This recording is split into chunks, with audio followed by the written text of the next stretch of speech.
enough trust in the playing group and the football club overall. And I think, people talk about role models in life.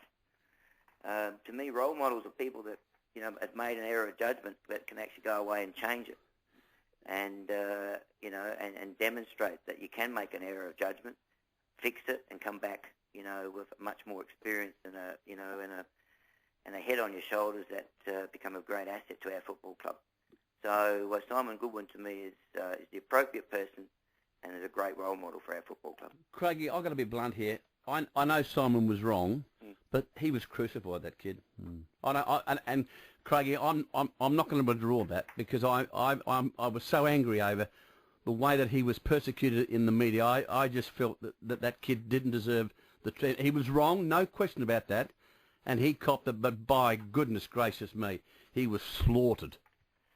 Well, Ken, when you work in the media, so I mean, you have a better feel. Well, I've had a crack at the people that I felt that have gone over the line, and that stuck in my guts. I've got to say, because I happen to know someone, and I'm not big noting, but he's a terrific young man. Yeah. Well, Ken, it's interesting you say that. But I said you work in the media, and both you and Graham have got a much better feel than I would have about what's fair, what's not fair.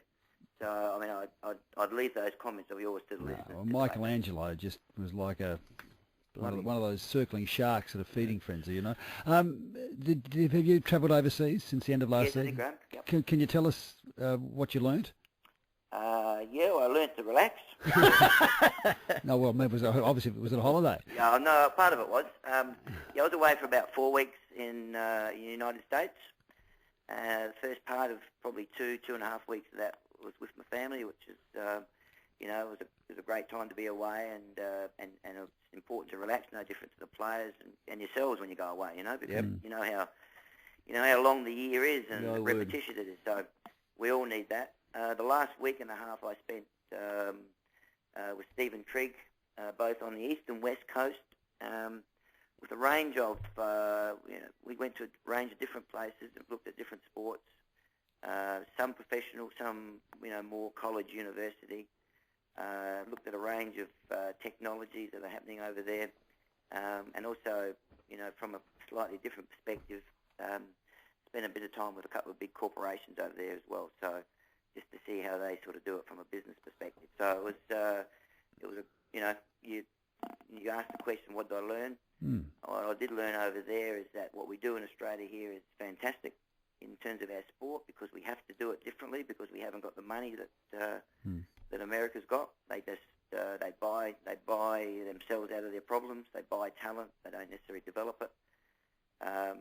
But the sport over there is unbelievable, and it's so big, and everywhere you go, I know Stephen came back with a lot of good marketing and advertising ideas and so forth. So it was a good trip as far as relaxation and also just a bit of professional development. Does not sound like you brought too much back though. You're pretty confident what we do here is state of the art.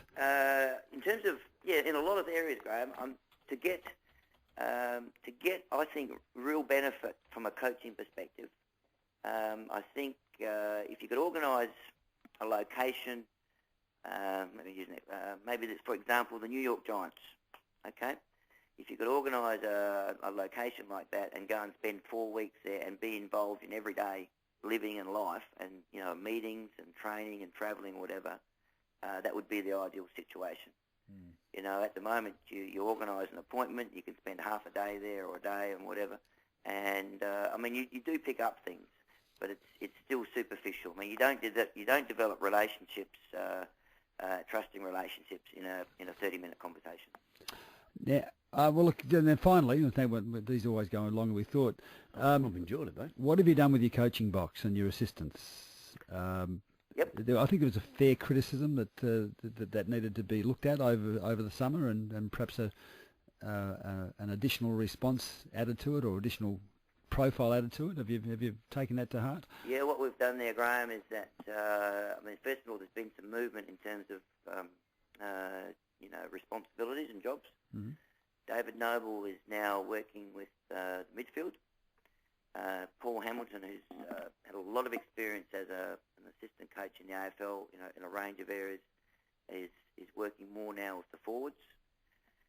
Ben Hart who comes back into the fold. Yep. And I think it's, what Ben went through when,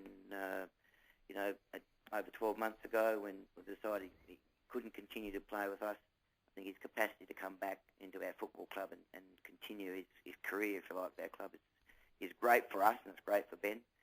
He'll work with defence and is doing a really good job there for someone that's never coached, in the true sense of it.